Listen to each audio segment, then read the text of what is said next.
Welcome to my channel. This is a new brief explication of what happened with the Americans' gold by Roosevelt gold program. Why this happened in that day and what happens with the American people of today. Please subscribe to my channel. Hope you like the video. Please like the video by the button and subscribe. And let me show you something. This is the executive order of the president by April 5th, as you see it here. And this executive order has something interesting here, forbidding the holding of gold coins, bullions, and gold certifications. Why this happened? This is the questions, and I'm going to show you something really interesting. Let me give control find interest rates. Now I want to talk to you something really interesting. The Federal Reserve could increase the stock of free gold by increasing interest rates, which encourage American people to deposit in banks and encouraging foreigners to invest in the United States, shifting gold from the pockets of the public to the vaults of the Federal Reserve District and Members Bank. Conversely, listen up here, when the Federal Reserve lowered interest rates, gold would flow its coffers into the hands of the public, both at home and overseas. When did it happen? In 1930s until 1933. And when this happened, President Roosevelt declared a national bank holiday. And I want to show you something. Now you may understand why this executive order has happened. And this says forbidding of holding gold in their pockets or to the banks. And I'm going to show you something really interesting what happened. By May 10th, 1933, the government had taken in $300 million of gold coins and 470 million of gold certificates. What that means? He took from the people and this gold by this price, on $20 per ounce. Now let's calculate a little bit what that mean. No. This one. So we see here he took first $300 million plus $450 million. Okay? This is it. This is the price. Did you see that? Okay. If you share to 2067, you'll see how many ounces, troy ounce, were taken from the people of gold. Did you see that? And what happened after that? In 1934, we see here. In 1934, the government price of gold was increased to 35 per ounce. What does that mean? Effectively increasing the gold of the Federal Reserve balance sheet by 69%. So what does that mean? If you go back to the calculator, he sold the gold that he has to the Federal Reserve. If you make it over $35, that means this volume of money you get it by, and the supply. So the government had increased its supply money with this one.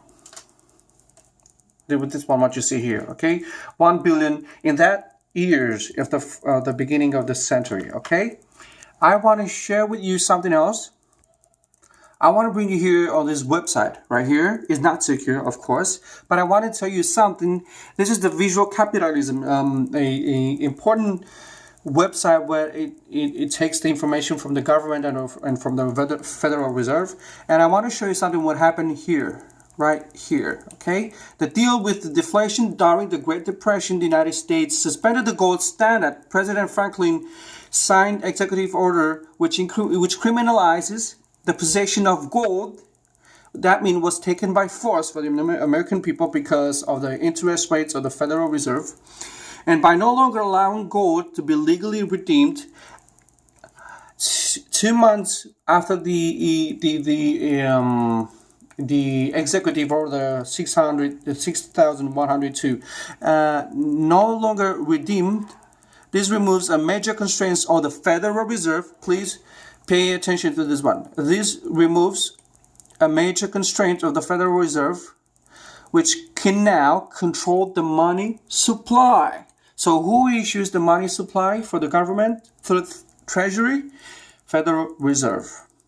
So by no longer, listen up here, by no longer allowing to be legally redeemed, so this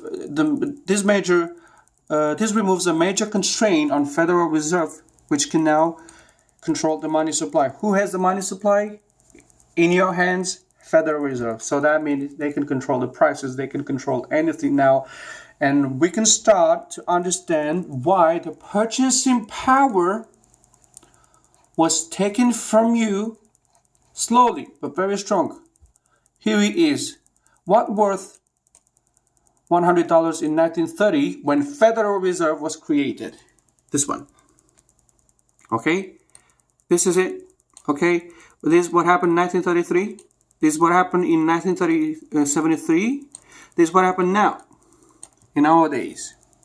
Now you understand why it's so expensive to live. I'm going to show you something here, an infographic from the visual capitalist, sorry. And you may understand a little bit better how much a dollar cost in 1900. Look, in 1930, how much cost a dollar? $1 buys 1 pair of patent leather shoes. In 1913, when the Federal Reserve was created, you can buy a woman's house dress. Okay, you see that. In 1930s, you can buy with $1 5 ounces of sugar. See? And slow, the purchasing power of the United States is going down. It's going down. You have to understand that and take action to understand what happens with your life today. I'm not an American citizen. I love you guys so much, honestly. I just want to share that you are my inspiration.